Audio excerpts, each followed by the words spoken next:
right, well, we're going to go ahead and begin. Appreciate everyone coming today. And for those of you that don't know me, my name is Ken Scarlett, and I have the pleasure of serving as the Chief of Police for the City of Springfield. So in the upcoming weeks, the senior staff will be presenting what we're calling our roadmap for success to the City Council. One identifiable pillar upon that roadmap for success is a strategic point that we're entitling Reducing Crime, Preventing Crime, and Increasing Solvability Factors as part of holding criminals accountable. So there are many avenues to take to ultimately arrive at this success point on our roadmap, and we believe that each of these avenues make up what we're calling our overall layered approach to crime reduction.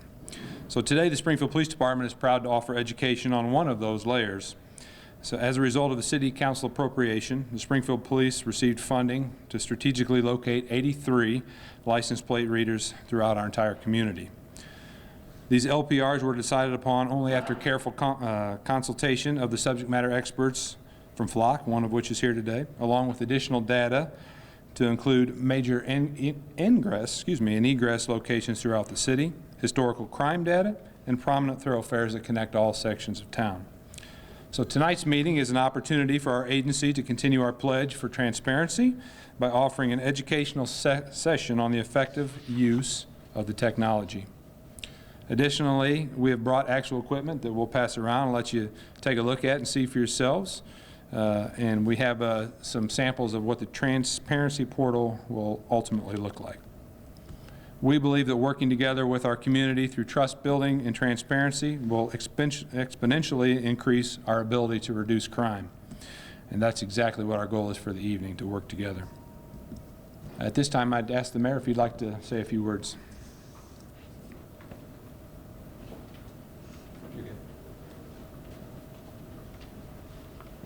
Well, thank you, Chief. Thank you for the men and women in blue who serve us each and every day. And thank you for coming, because that's the important part of policing in today's world is community engagement. So thank you for being part of it. I'd like to recognize our city council members that are here. Alderwoman Erin Conley's here, along with Alderman Jim Donlin, Alderwoman Lakeisha Purchase, and then Alderman Sean Gregory. So we appreciate everybody coming. And again, what the chief touched upon is this is one of the ways we can use technology to better protect the public. And as you'll see soon, this is throughout our city, but it is a layered of protection. You know, we started with shot spotter technology, and even before that, it was all about body cameras and how we were, I think, the second city in the state to offer body cameras. But it's important to keep the transparency available, but also how to use technology, not only protect the public, but protect the men and women in blue when they go into a dangerous situation. They do not know the situation they're stepping into. But with LPRs, it's the license plate readers. That's the next level of pairing it up with shot spotter technology with the information we get from police reports and moving that direction. So it's very exciting, but very challenging as we move forward together with the law enforcement, with the public's engagement, and seeing how we best can protect all areas of our community, no matter where you live, so each and every person would be able to live in a safe neighborhood. So thank you very much for being part of it today.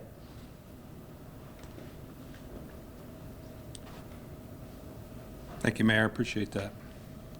So at this point, I'd like to introduce a few individuals who are going to offer a brief PowerPoint presentation, and upon the completion of the PowerPoint, we'll open things up for a question and answer session and give everyone the opportunity to ask any questions that they may have. Hopefully at the conclusion of the presentation, though, a lot of your questions that you're thinking about right now will be answered. So first, I'd like to introduce Deputy Chief Dodd.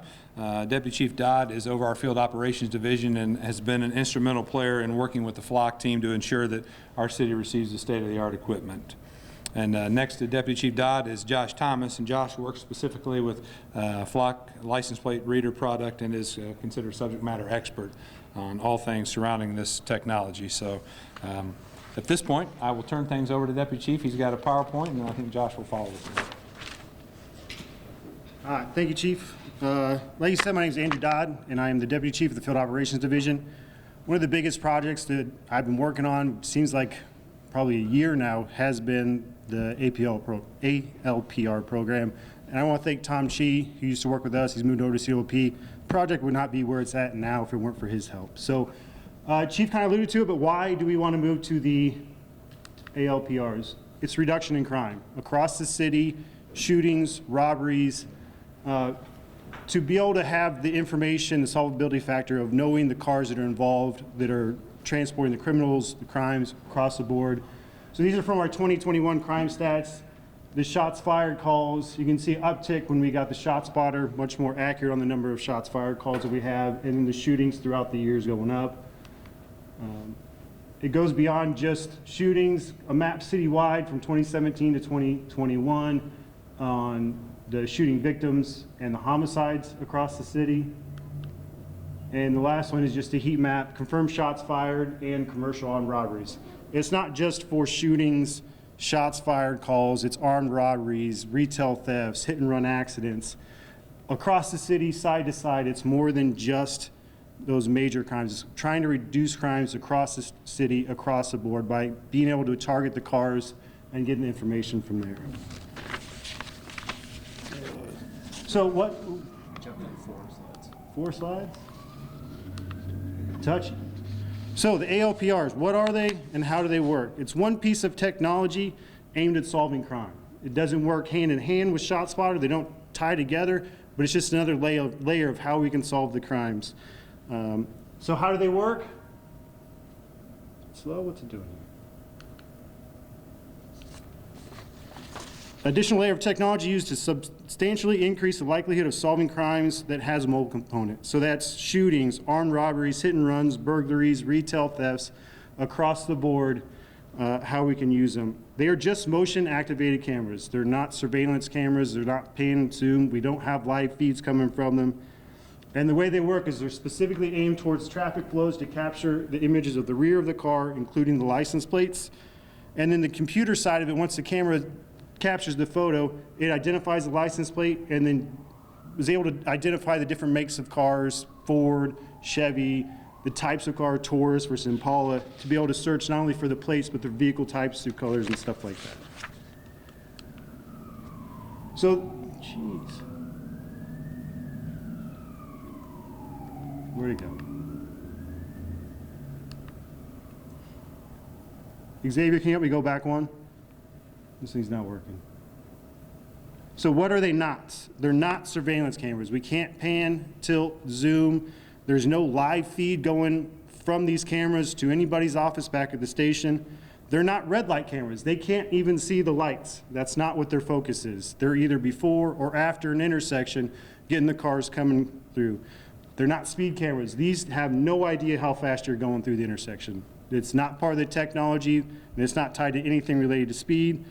And it's also not used for registration or for city ordinance violations.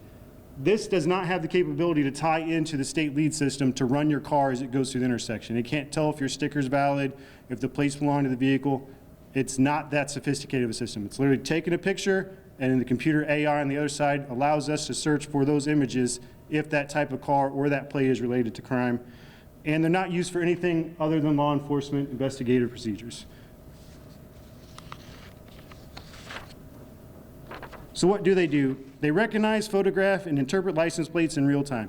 Every time a car comes through the intersection or by the cameras, it snaps a picture of the back of it, and then the computer recognizes the plate and stores it. So that's all it does. And it checks through local, state, and federal hot lists.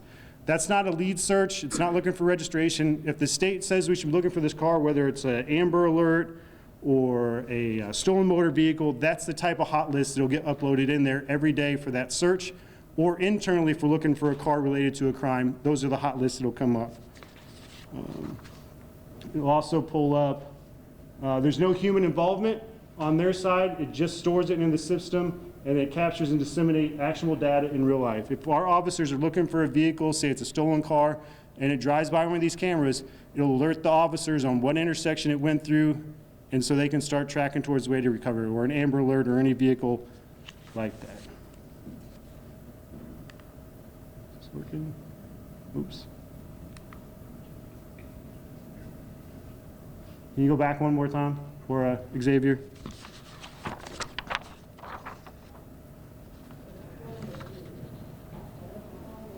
The focus of the cameras are the vehicles and the registration, not on the driver or the passengers. There's no facial recognition software attached to this.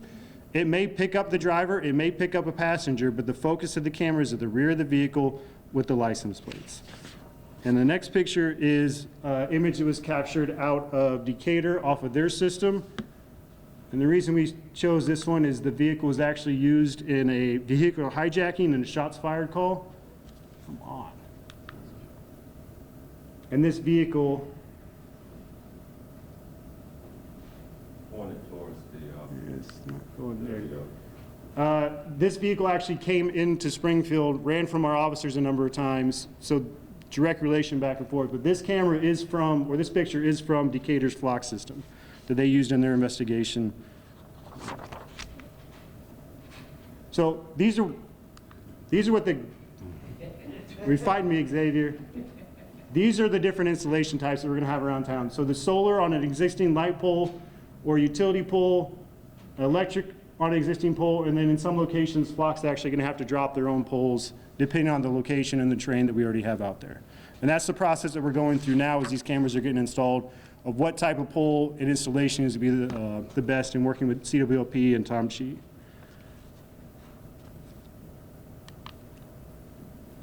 So how they're used, the first space is the hot list. So if our detective bureau is looking for a vehicle, our street crimes unit, or a hot list that's uploaded from the state or from the feds, as a vehicle goes through, it's going to tag it, it's going to alert our officers so they can start responding to that area to try and stop or locate that vehicle. Like I said, doesn't check Secretary of State, so there's no registration checks. And investigations searching for suspect vehicles after the crime, either by a specific vehicle or by the make, model, type of vehicle. So it doesn't have to be that we have the whole plate or any of the plate. If we know the location and time of a crime, and we know that, say, a black Charger was involved, we can search that area in that time for black Chargers. That will then lead us to plates that we can start our investigation that way, which really speeds up any investigation process that we have on these crimes. Many, I will say most of our crimes involve the mobile component, so the shootings, armed robberies, retail thefts, residential and commercial burglaries, hit and run accidents are things that we'll be using them for, to look for solvability factors. And with Flock, we're becoming part of a large number of agencies in the region which are either on the Flock system or moving towards it just in our area.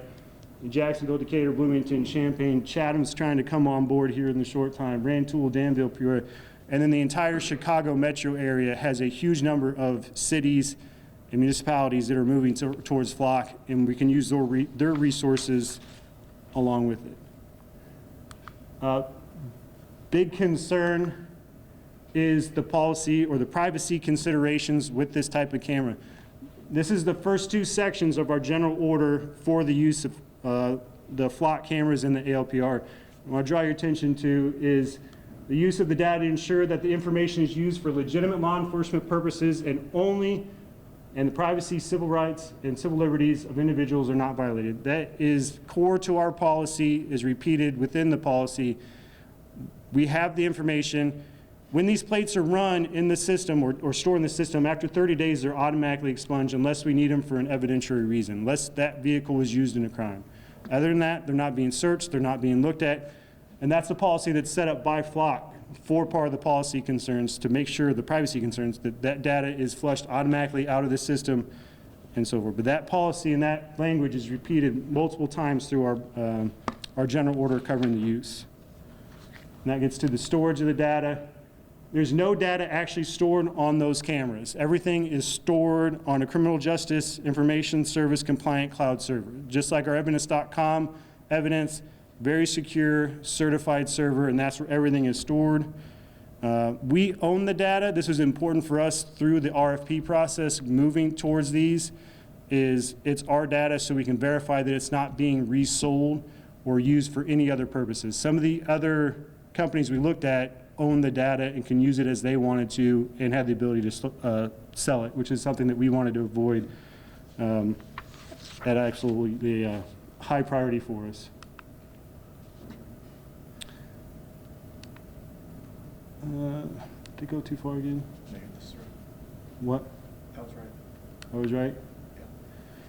So the data is defined as for official use only. We have a whole separate general order that covers that, that limits anyone's ability to disseminate it outside the agency. They have to have authorization to use it and search it. Every time our camera and our camera systems are searched, it gets flagged with an audit, and the officers or the detectives or the lieutenants, whoever's searching the data, has to give a reason and tie it to a case. So you can't just get into the system and search any plates without it showing up on the audit. So it's very specific usage. Everything's purged after 30 days. And before officers can take any kind of enforcement action on a hit, they have to verify that information. So they can't just use enforcement out of the ALPR system. And all officers will be trained on its use before they can access the system. This is just the working copy, the start of the working copy of our general order. It's in the final phase of not certification, but approval. And then once that's approved, it'll be put up on our transparency page for anyone to view in there. But you can see the purpose and the policy are front and center. And then you can see repeated down here is to ensure that the privacy, civil rights, civil liberty, all of those who data is collected is in the system and protected. So very important for us, the data across the board, that it's being used appropriately and purged when not needed. Through Flock, we're going to have a separate transparency page that is just specific for the ALPR program. This is the one out of Morgan Hill, California PD. Ours is going to look very similar, if not identical to it. So it kind of gives what's detected, what's not detected, facial recognition, people, gender, race, but then how many vehicles were detected in the last 30 days, how many hot lists, and how many searches. So everyone will be able to see every time a search is done in the system, it gets flagged on our audit, and it's automatically going to be put up here for everyone to see how many times our system is being searched. We think is very important.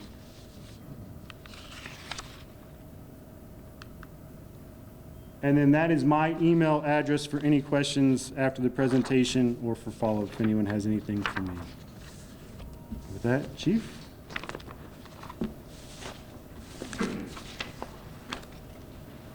Well, thanks, Deputy Chief Dodd, for putting that presentation together. I just want to, before I introduce Josh, a few things I want to touch on. The main thing is transparency, right? You've heard that from me, you heard that from Deputy Chief Dodd. And just to be clear on what exactly we're doing, currently on the SPD website under the Springfield Police Department, there's a tab that says transparency.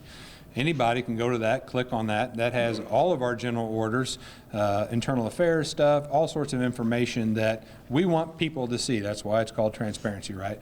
So also included on this, this tab, once we get everything up and running, will be a little icon that says Flock license plate reader. And within that will be this transparency picture that we just saw up there, will be our general order, will be frequently asked questions, will be this PowerPoint presentation. Anything else that we can provide to the public to essentially show what exactly the system is and what exactly the system isn't, we believe is powerful from that transparency component. So look for that. That'll be forthcoming. At this time, I'll turn things over to Josh. Thank you, Chief. Xavier, you ready for me? Do I need to pop back there in the...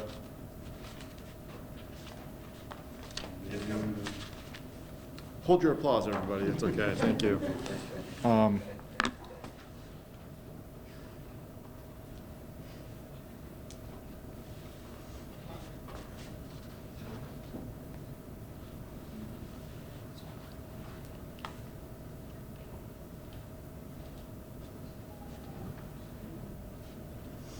Well, while we wait, my name is Josh. I am from Flock. I'm happy to pass around this device. You don't have to, if you don't want to, but this is exactly what the camera actually is. It's a little heavy, so if you don't want to pass it around, I mean, you're the first one who grabbed it. What do you think? Is it okay to pass it around? Yeah. Okay. We'll go ahead and do that then. Not part of my presentation, although beautiful.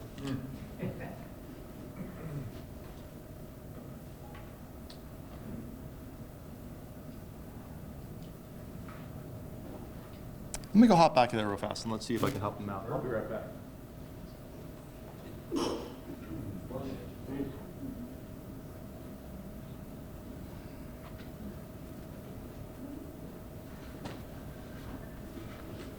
Can I entertain a question to avoid awkward silence as we sit here regarding anything you've heard up to this point? Yes, ma'am. Simple question, what is Flock?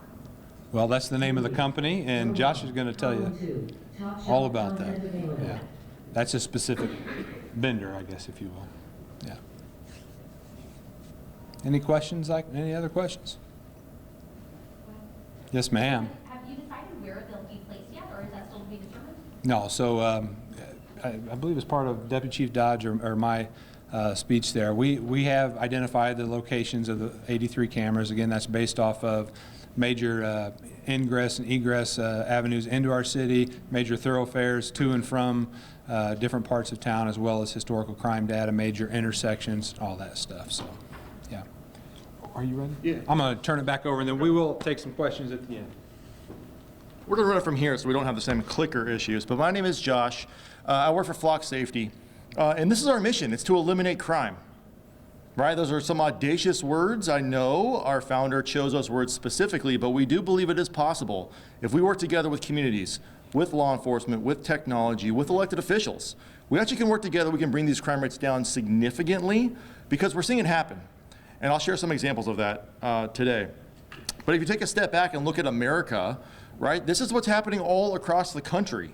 It's really, really hard to hire good police officers, right? We know that if we have good police officers in place, we can do something about crime. That is proven. There's a lot of primary research that shows that.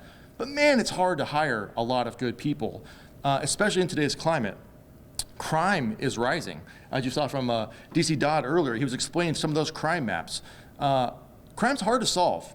And we all know this, right? The backbone of a lot of what we're trying to do here in America, we got to build back trust. Trust in our institutions, trust in law enforcement, and as the chief mentioned earlier, the commitment to transparency is just pivotal to that. And that's core to who we are at Flock Safety also is transparency just really matters. We believe that when the community gets together, if we can transparently communicate, we can actually do something about crime. So look at what the community wants. Why are you all here? You want to feel safe. You want to know that you are safe. Right? That's a fundamental thing that all of us as people really, really want. We also want objectivity in policing. Objectivity versus subjectivity. Meaning we want to know the facts. Is this actually true? Did this actually happen or not? Focus on the facts. And then obviously you guys all want the money to be used efficiently, right? How are we spending these dollars, and is it going to be used in a way that's actually going to help our city be a safer city to live in? And here's some numbers that I pulled off of the Springfield website. Some crime numbers. This is just from last year. 4,400 annual reported property crimes in this city. 950 annual reported violent crimes in this city. And look at those clearance rates. This is what's true, not just here. This is true in every city around the country. It's just really, really hard to solve crime. Now, it's not because police don't care. They do. It's not because they aren't trying hard. They are. It's because crime can be really hard to solve without the right type of evidence. And that's what we at Flock built that camera that's being passed around to try to help solve part of that problem, which is provide better evidence, better investigative leads to police. And hopefully they can use that information to solve crime. So what do you get with Flock? Specifically, you get a little device. We'll put up on the pole as Deputy Chief Dodd explained earlier. You get a picture of the back of the car, and you use that information to help solve crime. It's indiscriminate and objective evidence about vehicles associated with crime. What most people don't realize is the majority of crime happens with a car. DC Dodd touched on that, right? The mobility of crime, as he put it. Most crime happens with a car. People drive in, commit crime, drive out.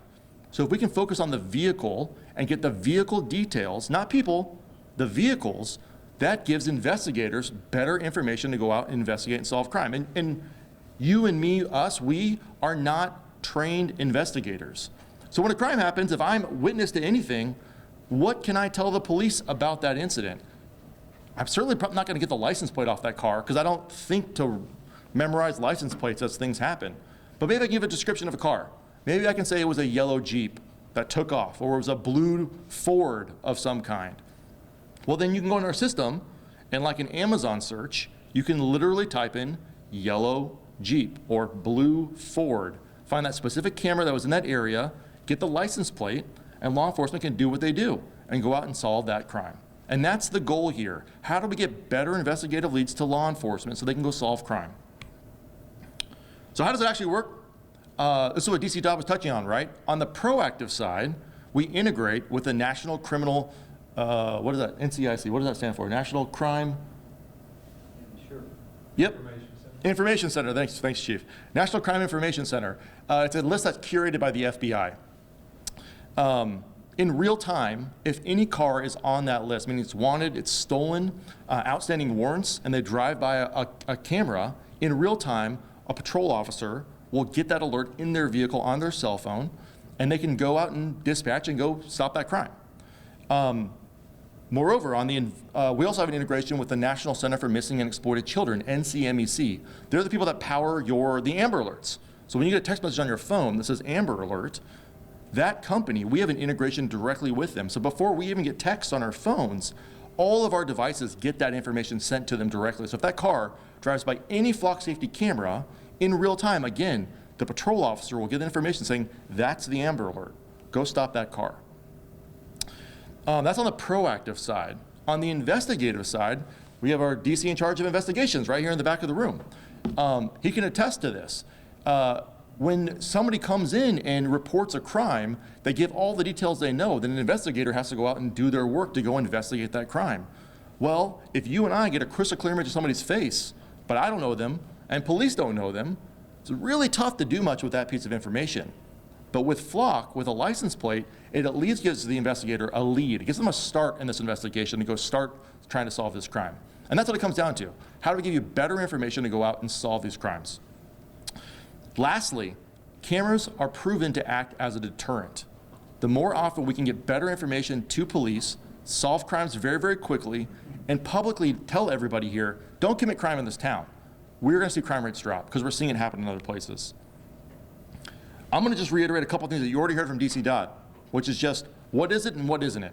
It is license plate recognition. It gathers this objective evidence about cars and vehicles. It alerts police of wanted vehicles. It's used to help solve crime, and it adheres to all state laws. It is not facial recognition. That does not exist on these devices. We don't use it at all, and we never will. It's not tied to any personally identifiable information. DC Dodd, again, touched on exactly that. It is literally sending them a picture of a car with the details of that vehicle. It is not sending them who's the registered owner, who are the occupants of the vehicle.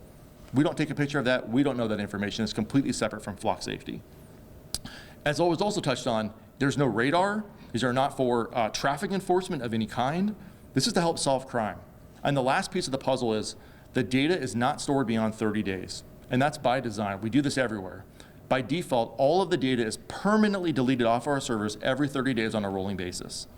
And that's because we don't believe that it should live out there for dozens and dozens of years, and who knows who will have access to it in 10 years from now. Maybe something could be different. Well, not in our world. In the worldview that we believe in, the data can be there to help law enforcement solve crime. If it's not going to be used for that purpose, permanently deleted.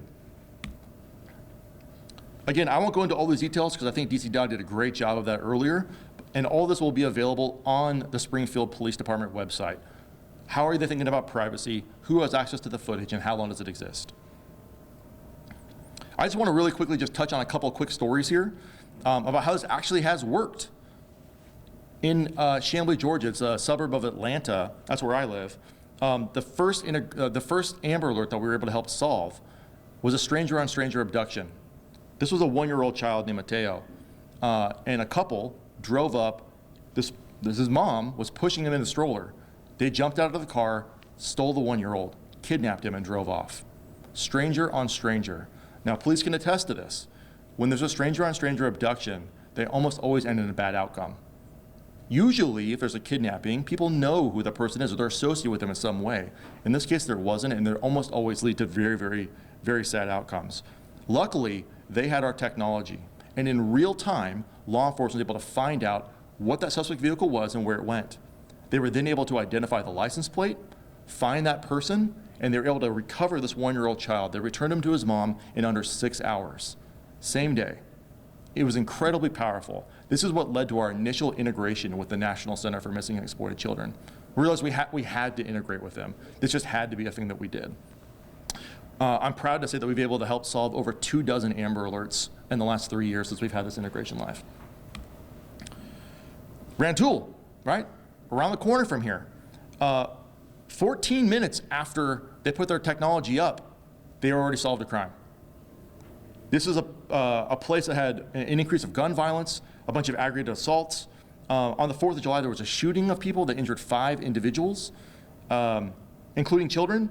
Police were able to use that information and solve those crimes very, very quickly. Again, it's because they needed the evidence. They didn't have it. Once they got the evidence, they were able to solve those crimes very quickly. Franklin, Ohio, similar type of story. Again, I won't go into all these details. Fairfield, California, in this case, the stolen car also had a person who had a shaved off semi-automatic weapon who was planning to commit additional crime. Law enforcement was able to stop them because of the stolen vehicle alert and prevent that additional crimes from taking place. Again, I won't share all these details. The point I wanted to share with that, though, is that all over the country, from Georgia, Illinois, California, and everywhere in between, we have technology live in over 1,700 cities, and we do this exact thing. We want to educate the community about how the technology works, how it doesn't work, field any questions that you have, but at the end of the day, we want to provide law enforcement the tools they need to help make this a really, really safe city, but do so in a transparent way that everybody can just understand exactly what's happening. I want to tie a bow on this at the end with this story right here, which is around San Marino, California. They have seen in year over year a 70% reduction in crime. 70%. Wild to think about. This is their reporting, not ours, telling us that they are seeing less crime. And they attribute that because they've got new technology, they've trained their officers, so when you pair good technology with good, hardworking police work, you see crime reduction in cities. It's starting to happen more and more, and that's what we're trying to bring here to Springfield. That's where we're all in. Chief, I'll pass it over to you.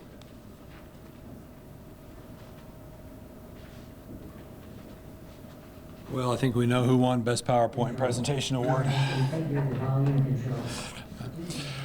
You know, I just want to finish our presentation on 2 quick points. Number one, there are stories even within our own community where, even though we don't have this technology yet, we've relied on the assistance of Decatur to help solve a major crime that took place just south of Springfield and Thayer. We've also relied on conversation back and forth with Decatur as far as their LPRs to help us solve some aggravated vehicular hijacking. So it's already working just because some of our local fellow communities have that as well. So, and I think the final point that I would like to say, as I mentioned earlier, this is layered technology, layered crime fighting approach, right? This is one piece of the puzzle, and we've got to have all the pieces of the puzzle in place to make for a smooth and efficient solving of crime. So we're grateful to have this technology, and we look forward to getting it up and running, and I just look forward to some great results here in our community. So with that said, I'd be willing to open it up for any questions, and any of the 3 of us can answer them. So Alderman Donnelly, yes, sir. My understanding is that we have the neighborhood associations and or businesses will have the ability to purchase the LPRs for specific locations, and they could become a part of the system. Could you explain that a little bit for us? Yeah, and that may be better served for Josh, but essentially there are the opportunity for private partnerships where, to the Alderman's point, yes, neighborhood associations could specifically purchase this same technology. Maybe it's a nursing home that's got one way in and one way out. They too could purchase it at a similar cost, and then you know, they have access. And you want to talk as far as law enforcement access and what they can do? Yeah, so you nailed it. You're exactly right. It's not neighborhoods, businesses. In fact, that's where we started as a company, was selling directly to HOAs as that was our first customer. The difference is that they won't have the advanced search capabilities that an investigator would have. So what you can do is they'll still send the alert to a patrol officer, but an HOA would never know that that alert was sent. So if a stolen car drives into a neighborhood that has Flock up and running, patrol will get that information. Detectives will be able to know that. The HOA will not. So that's the biggest difference. But yes, HOAs, neighborhoods, businesses. What will those cost? It's varies in price between $1,900 per year to $2,500 per year. Kind of depends on what you choose. But yeah, $1,900, $2,500. Yes, sir. What's the time frame about like everything coming and like full fleet of everything running? Up and running? Yep. So we have, there are several different components to that. If we're putting the cameras on state routes, and we've got to get permits through IDOTs, if we do solar versus hardwired, you know, those are some concerns we're taking into account.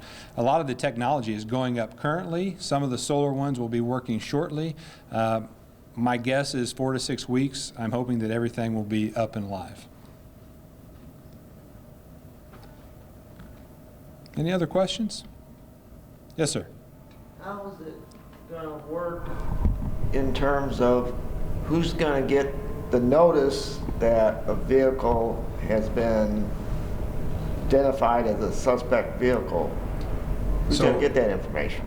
Yes, so all of our officers, by logging into the system, will have access to sort of those hot list flags or alerts, I should say. So any officer working the street would have access to that information in real time. Yes, sir. What is the misread rate of the cameras? I would defer to Flock on. In accuracy tests, we've seen about 97% accuracy. And I think to go along with that, it's important to note that the hit in and of itself is not enough for the officer to take enforcement action. That's, you have to have your reasonable suspicion, probable cause to in that act of furtherance to make that stop. So I think the other follow-up point I would add to that is it actually requires a human verification of it. So we send a picture of the car, even on a stolen read alert, send a picture of the entire back of the car and the license plate, and it requires a human being to verify that it was accurate before they can take action too. So again, that'll probably be stated in the policy.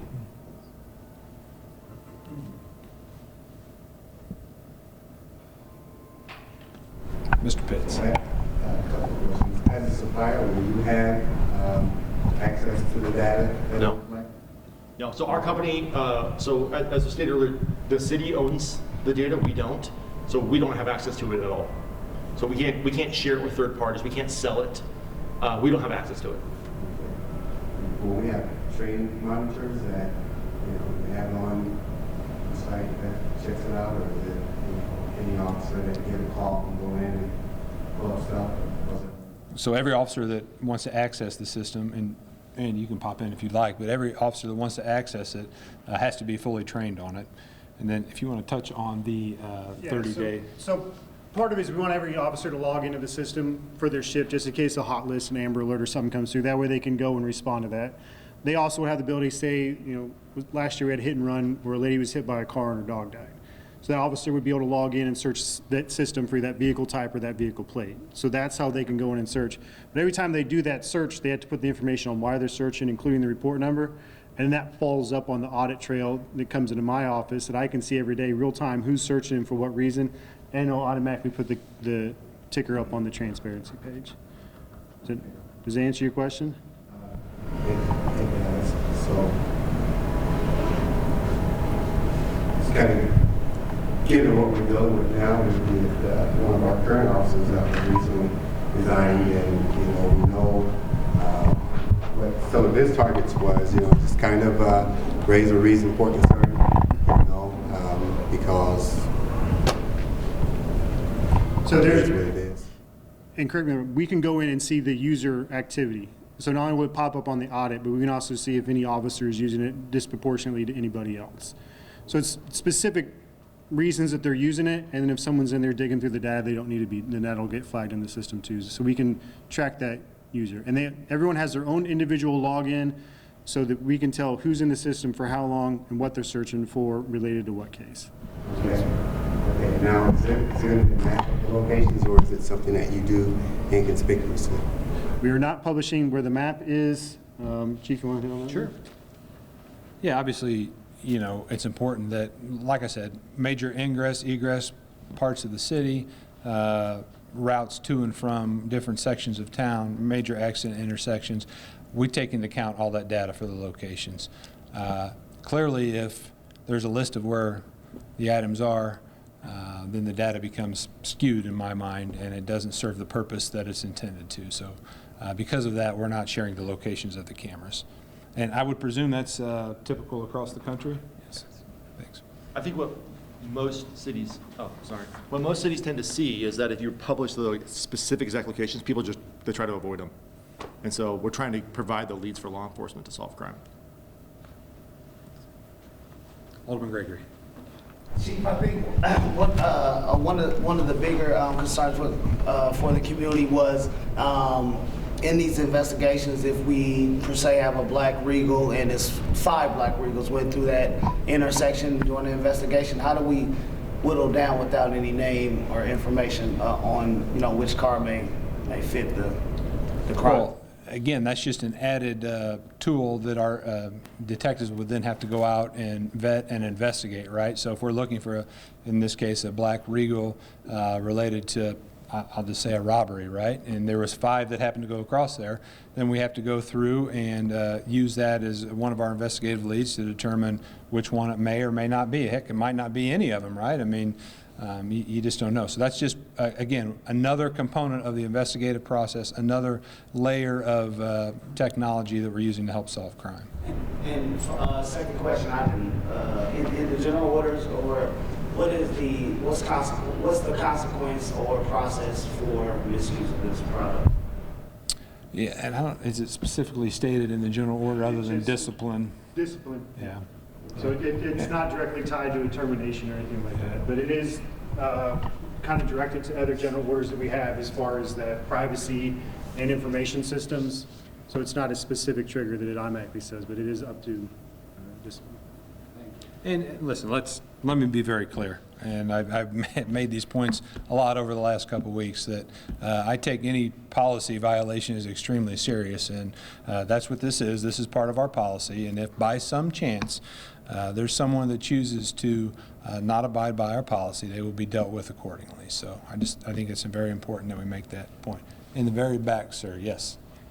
You mentioned that these are going to be near ingresses and egresses at high accident intersections. Are there specific types of activity that these are going to be allowed to be used for or not allowed to be used for? As I understand, they're going to be still photos, so they're not going to be taking videos for like accident investigations, that type of thing? That's correct. And to Deputy Chief Dodd's point, that the cameras don't know whether the light's green or red. They're not even at the intersections. They're simply located to take pictures of license plates coming either in an intersection or through an intersection. James, did you have a question? Yes. The camera lens and so on, how does it keep itself clean for clarity and accuracy of pictures? So they're mounted up on a pole that's 14 foot high, and they have a covering over them. So it'll protect it from any sort of issue like that. If there is an actual issue with the lens itself, we'll go out and replace it and fix it. So the maintenance of these things are on us. Do they get dirty and to where they would have to be cleaned? Okay, no. But if they were. Yeah, of course. So you bring your own installers? Or? Yeah, so our team will go install them. Yeah, we have a full-time installation technicians. I had a question right here first. Yes, sir. You talked about the deletion after 30 days, but within that 30-day period, the information becomes useful or needed for a crime investigation. Are you able to save that data? Yeah, so our detectives and our street crimes unit have the ability to essentially hold on to that information for an additional 30 days pending an investigation. That's done with the approval of the watch commander or the lieutenant of the Criminal Investigations Division. And if they need a 30-day extension beyond that as part of their investigation, then they can request one as well, too. Yes, sir. How often are you maintaining the cameras? What do you mean by maintaining, I guess? Yeah. Is it? Like fixing them or having to like replace them and stuff on them? Whenever it's necessary. So not often, but whenever maintenance is necessary, yeah, our team will go out and take care of it. So there's no routine maintenance that has to be done to each camera over the course of No, and if we ever get new hardware, we go up and update it too. Like that's part of this whole contract that we are under here, is we are liable for the hardware itself. So we'll go upgrade it and make sure the software is always up. Like you're never going to be like an iPhone in your pocket where in 2 years you have to go buy the new one. As long as you're under contract with Fluck, we'll take care of it all. Take a couple more if anybody has any. I'll start right here. Back there. Yes, sir. When the system makes a hit, it identifies there's someone's vehicle just passed by a camera that's wanted or on a list, how is the police officer going to know because it could be anywhere in the town for, all across the other side of town where the incident took place.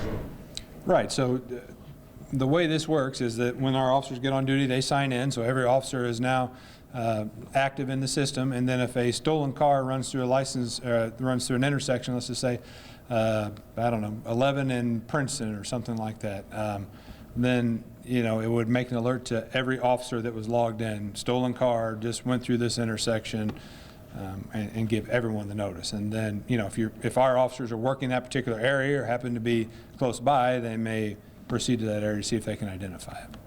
Yes. James, go ahead. So, back to the cameramen's and cameras. So you say you live in Georgia, correct? I do.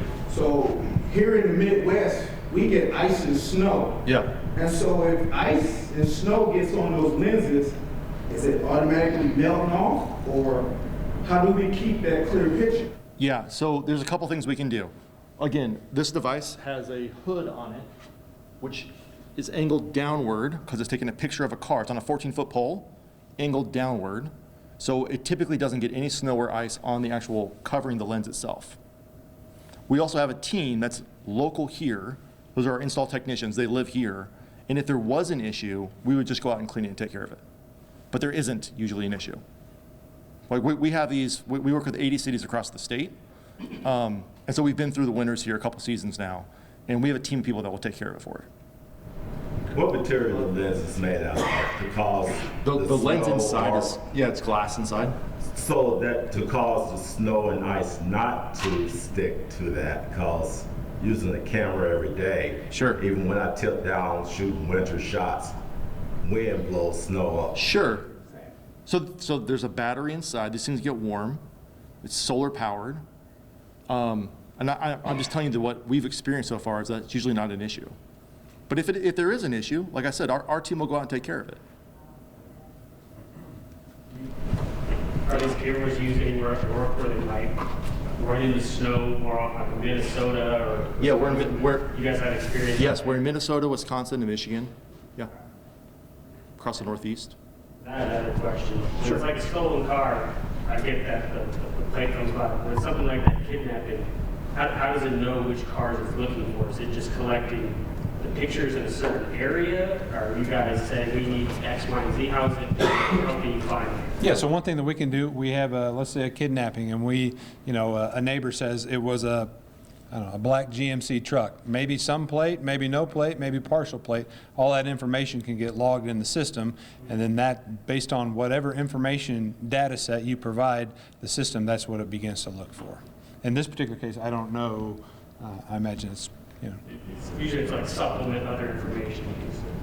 Reference it with something else. Yeah, I can explain. This kind of truck right here. Yeah, so specifically in that one that was in Georgia, what happened was it was a maroon SUV. An eyewitness saw it, and they took off. They didn't have a license plate on the car at the time. So maroon SUV, an investigator went into our system and typed that in. The only one that was in the area at the time didn't have a license plate, but it had unique features, aftermarket wheels. So they could go in our system and identify that it had aftermarket wheels. Look, earlier in the day, they found the exact same maroon SUV with a license plate. They were able to then find out where the license plate was currently in real time, and it was across town. Police went out there and found him and returned that kid to his parents. This is a published story. It's in the news, so everyone can see it. the gentleman in the back room waiting. Yes, sir. I may have missed it at the beginning. So the city owns the data, but is it stored on a third-party actual server? Stored in the cloud, a Yeah. CGIS compliant cloud. Okay. Is that data then shared with other flock, with other cities that have flock services? Yes, so we can enter in, we have the option to enter into agreements with, you saw, I don't know if you had the opportunity to see the list of local cities, right? So we would want to work together. I mentioned a couple stories about Decatur. We would want to be in a reciprocal agreement where we could share information, or, they could reach out to us and say, this is the case that I'm working, can we enter this stuff in the system and see what we But will the real-time updates apply to that same data, or is that only kind of the reactive data? I'm not sure. You follow They me? can get, I believe they get hits, if they have something up on their hot list, like if Decatur has a stolen motor vehicle or a homicide vehicle, they put it up, they can get their hot list out of our system. But if we upload our own hot list of stuff, they wouldn't get that. But so it kind of separates them all that way. Yes, sir. How is the readability at night? Good. I can share some, we'll put some photos up and we'll share them around, and you can email DC Dodd if you want to see examples of those. But yeah, it's crystal clear image at night. Not color of the car at night, but license plate, which is the key detail. Okay. How many do you have, how many installers do you have here on the team? Installers do I have on my team? I think we have 50 nationwide. I'll have to look up and see how many we have locally. I don't know the number locally, but I'll find out. Okay, another question. Do you guys register and check in with our local IBW? I'm not sure. I don't know the answer to that, but I will find out. Do you know if you have any black installers? I know for a fact that we do, yes. You do? Yes. Okay. But I don't know if they're local to Springfield or not, but I know that we do, yes. Yes, ma'am. Yeah, I'm assuming that you have an established protocol for how often you're going to audit what's going on. I mean, you mentioned it in real time. You can look anytime you want, but I'm assuming there are regular intervals where you'll be doing some extensive auditing to make sure there is no misuse. Correct. So Deputy Chief Dodd mentioned, he showed you just the front page of our policy. Our policy is 4 pages at this point. It's basically stuff that we've taken from other agencies that are, have already been doing this for quite some time. So it's a very robust policy. And it specifically mentions in there, and you all will be able to see it when it's up on our transparency, every 30 days that the system administrator will conduct an audit of the usage of the system. Yes. Yes, sir. Thanks for the presentation. I'm still struggling with the transparency of where the cameras are going to be placed. Has anyone gone into those communities to say, hey, we're thinking about this? I've actually gone into those areas where you're planning on putting cameras. Thinking about doing this? You guys comfortable with this? Well, and I think you have to kind of understand, based on the technology, we're not necessarily going into communities to install the stuff, right? We're looking for the best amount of traffic, I guess, if you will. Best is probably not the best word, but so it's going to be on thoroughfares and more major roads that see higher volume of vehicles and that sort of thing. Have we went into the communities? No, we have not. I mean, that's really the point of a situation such as this, is to give anyone that has any questions an opportunity to ask, and that will go along with as far as the transparency site, frequently asked questions that we're putting on there, the opportunity to contact us after the fact to ask questions. Yes. Yes, sir. Well, you mentioned about agreements with other cities that are using the same system. How's it going to work if they talk about Chatham, maybe use it, so you could have like an incident in Springfield and vehicles shows up in Chatham or reversed, or even like Decatur, instead of Decatur and vehicles hops up in Springfield. How's that work? You want to talk on that? Yeah, they can, like, say Chatham. So Chatham puts some up, some cameras on Route 4 to pick up the traffic coming south. If we have a car that we're looking for, we can search their system. Or if it's on our hot list and it goes into Chatham, we could see that, hey, this car went through these intersections, and vice versa. So it would then pop up on their system if they're looking for us. So that it kind of just expands our own camera range, especially with the number that are in our local agencies, throughout the center part of the state. So it just alerts our officers, very similar to if it was our own cameras. Does it only do that for other communities that we have an agreement with? Yeah. Does it do it with all? They have, there's a number of different levels of interdepartmental agreements that you can do. You can just opt into everybody, and then you can choose who you give permissions back and forth with. So there's multiple different levels that we can share our information with, back and forth. Alderwoman Conley has a question. This is for you. So I think to follow up on that question, when we have an agreement with another community to share our data, do you also get the reports on who from the other departments is looking at it? Yeah. Every time our cameras are used for any reason, it pops up on our audit. So we know who's looking at our data. And Yeah, not only that, on our transparency page, it'll show any departments that we have an agreement with. So it'll be, if we agree to, Chatham, Jacksonville, Peoria, if we have an agreement with them and they can see our information, then it'll pop up on our transparency page as our partner agency. So, and that's built into it. So the similar tracking, you know exactly who looks. Yeah, yeah. Well, ladies and gentlemen, we're going to be around. If anyone has any questions that they want to ask privately or whatnot, feel free to ask anyone in a blue uniform or one of our subject matter experts, Josh, up here. I do appreciate everyone coming. I appreciate your concern for this, and I hope you see that our willingness to partner with the community to make this place much safer. So thank you very much. I appreciate it.